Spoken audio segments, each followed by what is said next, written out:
എല്ലാവർക്കും നമ്മളുടെ ചാനലിലേക്കും വീഡിയോയിലേക്കും സ്വാഗതം. ഇന്ന് നമുക്ക് വ്യത്യസ്തമായ രീതിയിൽ ഒരു ചപ്പാത്തി തയ്യാറാക്കി നോക്കാം. ഇത് മറ്റ് കറികളൊന്നുമില്ലാതെ തന്നെ പാൽച്ചായയ്ക്കൊപ്പം വളരെ രുചികരമാണ്. 2 ഗ്ലാസ് ഗോതമ്പ് പൊടി എടുക്കുക. അതിലേക്ക് ഒരു വലിയ സ്പൂൺ എണ്ണ ചേർക്കുക.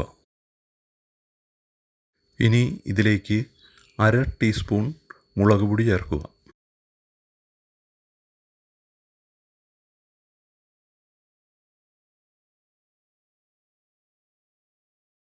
കാൽ ടീസ്പൂൺ ക്രഷ്ഡ് ചില്ലി ചേർത്ത് കൊടുക്കുക.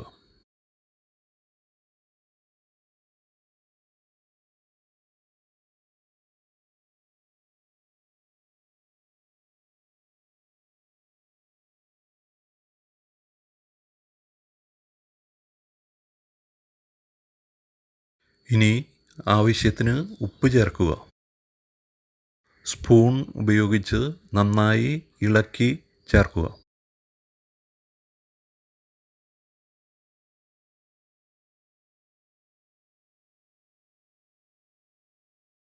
രുചി കൂട്ടുന്നതിനായി കുറച്ച് നെയ്യ് ചേർത്ത് കൊടുക്കുക.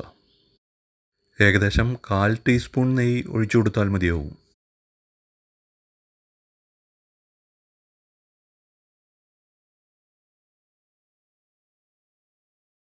ഇനി നന്നായി കുഴച്ച് ചേർക്കുക. ആദ്യം സ്പൂൺ ഉപയോഗിച്ച് ചേർത്തെടുക്കാം. ഇതിലേക്ക് 1 ഗ്ലാസ് വെള്ളം ചേർക്കുക.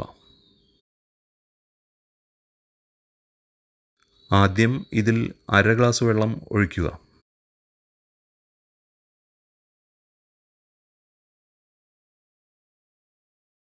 ഇനി സ്പൂൺ ഉപയോഗിച്ച് നന്നായി കുഴച്ചു ചേർത്തതിന് ശേഷം വീണ്ടും അടുത്ത 1/2 ഗ്ലാസ് വെള്ളം ചേർക്കാവുന്നതാണ്.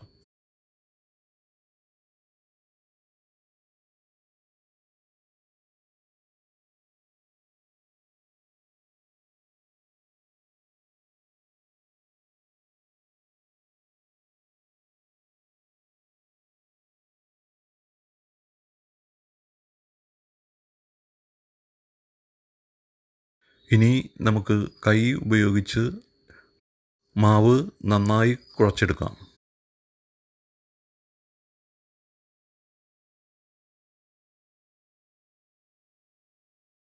മാവ് കയ്യിൽ ഒട്ടാതിരിക്കാൻ കുറച്ച് എണ്ണ കയ്യിൽ പുരട്ടിയാൽ മതി.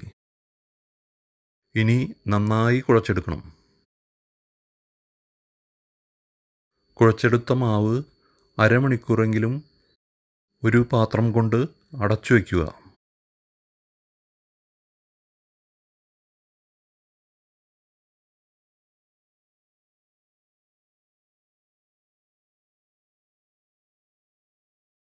അരമണിക്കൂറിന് ശേഷം പാത്രം തുറന്നു നോക്കാം.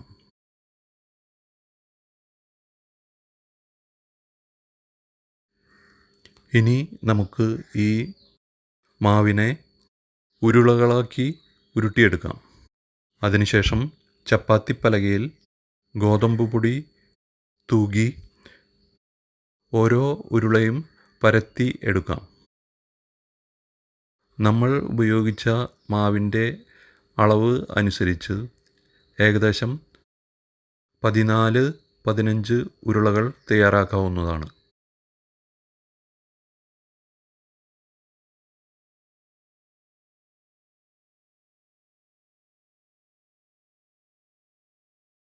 ഇനി ഓരോന്നായി നമുക്ക് പരത്തിയെടുക്കാം.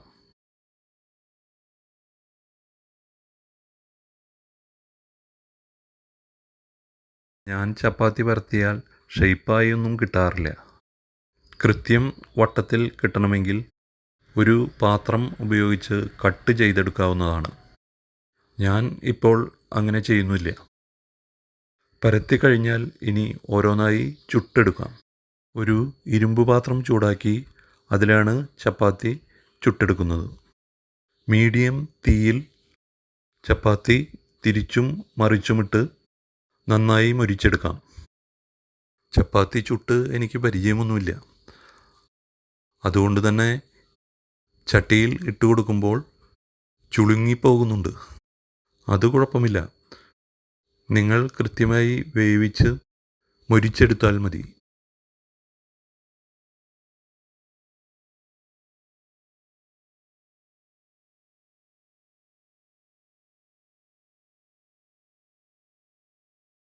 ഇനി അടുത്തത് ഇട്ട് കൊടുക്കാം.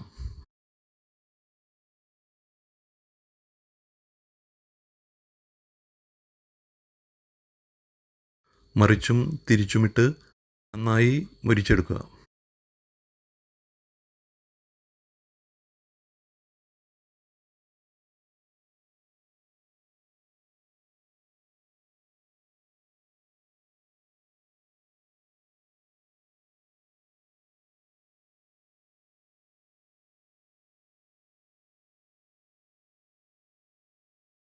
ഇപ്പോൾ ചപ്പാത്തികളെല്ലാം തയ്യാറായിട്ടുണ്ട്. ഞാൻ ഇതിനൊപ്പം തയ്യാറാക്കിയത് പച്ചമുളക് ചമ്മന്തിയാണ്. 3 പച്ചമുളക്, 5 ചെറിയുള്ളി, കല്ലുപ്പ്, കുറച്ചു കറിവേപ്പില, പച്ചവെളിച്ചെണ്ണ എന്നിവയെല്ലാം കൂടി ചതച്ചെടുത്താണ് ഈ ചമ്മന്തി തയ്യാറാക്കിയത്. ഇത് വെജിറ്റബിൾ, നോൺ വെജിറ്റബിൾ കറികളോടൊപ്പവും രുചികരമായി കഴിക്കാവുന്നതാണ്. അപ്പോൾ അടുത്ത വീഡിയോയിൽ കാണാം. വീഡിയോ കണ്ടതിന് എല്ലാവർക്കും നന്ദി.